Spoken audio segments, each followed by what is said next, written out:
let's make another video. Today's project is this. So this is Innovative Lighting Solutions Garage Door Lighting System. What I've been struggling with is when I have the garage door open, it blocks 2 of the 6 fixtures. And when I deliver cars to clients, I typically have the garage door up in the car, similar to where the S4 is, where I'll have it, kind of this way. And it doesn't look very good, because the hood, which is one of the more dramatic, parts on the car, is in the shade, and the back of the car is really well lit. So I'm hopeful this is going to address that. So this is garage door lights. These go on the inside of the garage door. And what it is are these LED strips. So it comes with 4 of these 300 LED strips, and these will go horizontally across the garage door. Now where this thing gets a little neat is that it has, a power supply, and this power supply connects to a loom to the lights, and this works when the garage door is open. It makes contact with this, which is fixed to the rail. As it makes contact with this, the lights go on. And then when you close the garage door, it breaks contact and lights go off. So it's only functional with the garage door open. And in my case, that's all I want. I don't want a bunch of horizontal light on the side. But when the garage door is open, it should illuminate, at least the front, half of the car. All right, so I got a little bit of a mess going on here, but basically, here's my garage door, basic 2-car garage. It's insulated. I do have these braces. So I do have these braces. Now, Graham from Garage Door Lighting was, kind enough to ping me on Instagram today, with some advice. He pinged me like a week ago. It's honestly fantastic that these guys are reaching out and they want to help. I actually had a phone call with him today to, talk through some design ideas. He really corrected me on a couple things I was planning on doing. Here we are. So at this point, the garage door is clean. I did that this morning. I used Tarex. I used all-purpose cleaners, right, Carpro Tarex. All right. So I cleaned the garage door, I cleaned the rail. The first thing that after you clean is you start to figure out the loom. That's what this is. So this wire loom has these prefixed plugs on it, and this is what's going to plug into the light. So there's 4 of them. So here's the top one, the middle, second to bottom, wait a second, there it is, second to bottom, and then there's one at the very end. All right, so you have 4 LED lights that are going across it. They all plug into that loom. The other brain to this, let's see if I can zoom in, is that guy up there. All right, so that is fixed to the top of the garage door. I drilled 2 small holes, and the loom plugs into that. Those are your contacts. So the loom plugs into that, and it kind of snakes down the door.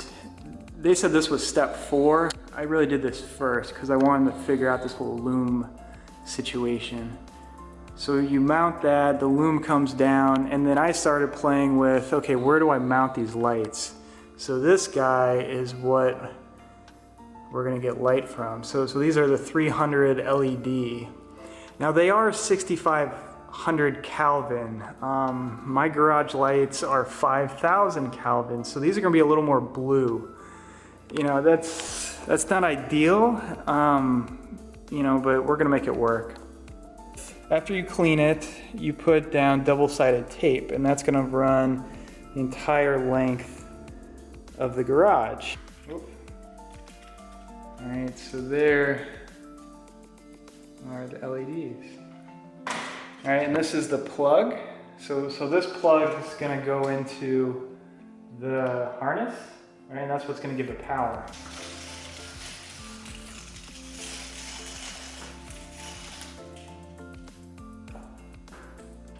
So you put sticky to sticky, and then you basically just work your way down.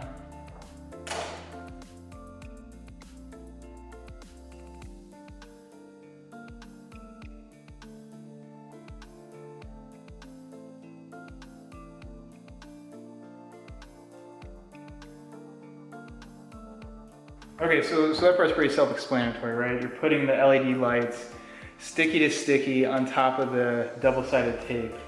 So that's 2. We have 2 more to do. All right, so we just finished the last row, the bottom row. All right, there we go. Now, I want to pretty up and plug in the loom. We need to get that secure. I'm probably gonna tape it, well, I'm probably gonna tape all these up, but we'll save that till the end. I think now, so when I talked to Graham, he said because I had these braces, he suggested drilling holes through each and then I'd be able to run the loom in one straight shot. I'm kind of going for the low impact approach tonight.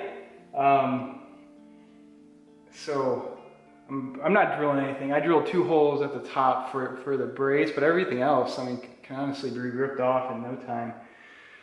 So because of that, I think I just want to leverage the brackets that they came with and get those on. You have 7 of these. These are going to hold, like that's what this is. These are going to hold the loom in place with double-sided, or with the zip tie.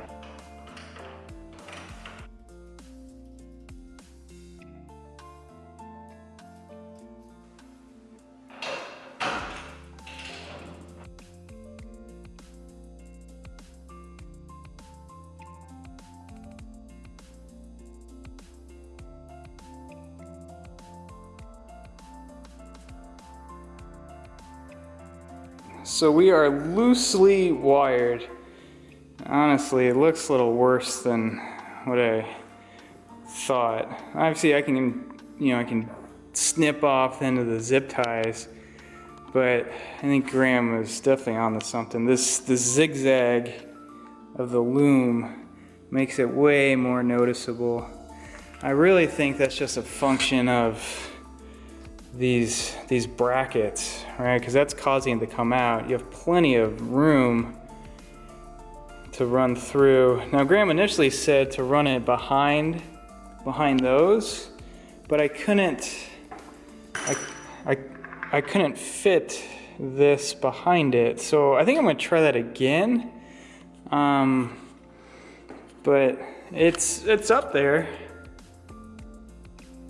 So there we go. I really just want to see this thing turn on, then I can pretty it up, right? I'm not married to this cable in the spot because they unplug. So let's talk again about how this thing's gonna get power, right? So you have a plug-in, standard 110 volt, and then you have the box, and then you have, so 6 feet of 110 plug, 10 feet of the plug that needs to go into the receiving end at the top, right? So I was talking with Graham earlier about how I'm gonna get power. You know, you said you could put the box on top or near the garage door opener, but then you have, half the width of the garage. This cables has to run that distance, and I didn't like that idea. So my plan is, at least for the interim, is I'm going to mount, because I have 10 feet of it, I can span this. I'm gonna get actually I do have one over there, but I'm gonna use a long surge protector. I'm gonna plug this in. I'm gonna have the box kind of up there in the corner, and that'll plug in and run it. And then at least that way, when the garage door is open, I can flick off the surge protector and turn the lights off on the garage door. Otherwise, they're on all the time. So what's gonna sit on top of the garage track? These connectors are what's going to hit make contact with the other pair of this that are on top of the garage door. So this is, a clamp. It's gonna sit on the rail. You'll screw it down to tighten it. Now these flex in. So it needs to be a pretty steady contact to get this thing on. The instructions reference, like if it flickers or it doesn't come on, you got bad contacts. All right, so there's the box up there, right there. And then I'm just trying to clean up the wires a little bit.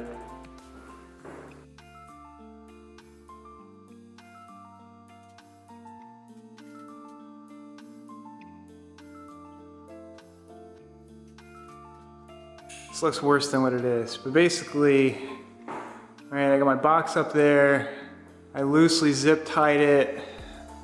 Now I can run it on top of the rail, which is good. 10 feet of cable, so that means I can go to the end, and I still have enough slack. Right now I just put it on top of the cabinet, but ideally I'll mount it to the wall or something up there, and then you have plenty of power cord coming down. So I really want to cycle the garage door before I turn anything on. All right, I think we're okay. So at this point, I want to cycle the garage door. I want to make sure I'm getting good contact up above and nothing catches.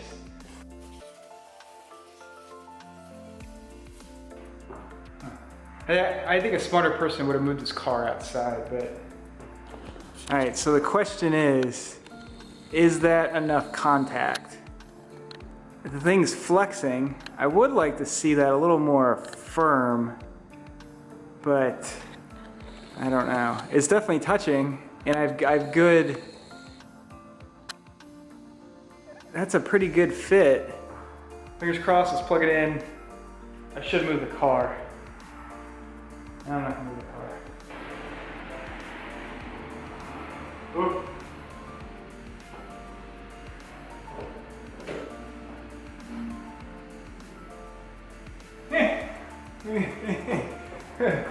That looks like a Christmas tree.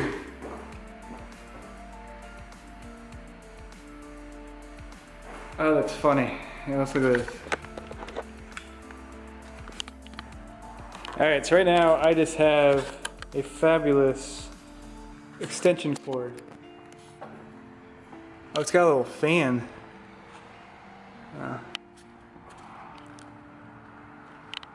Ignore the trash can. Interesting. Yeah, I suppose. I mean, we're on.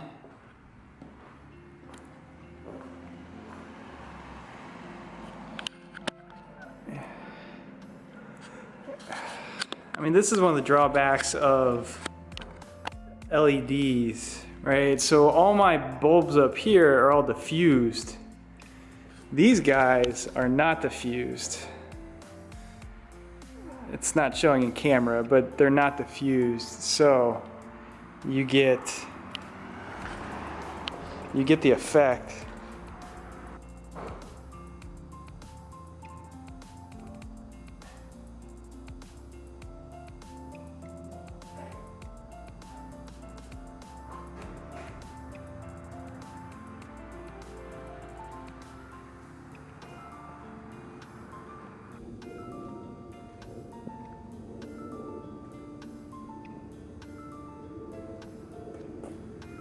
Okay, let's wrap this up. So overhead lights are on. Obviously you can see the reflection.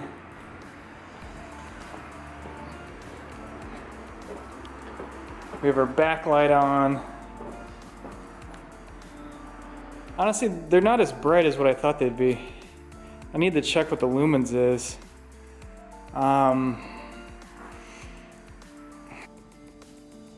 It's definitely light in the front of the car.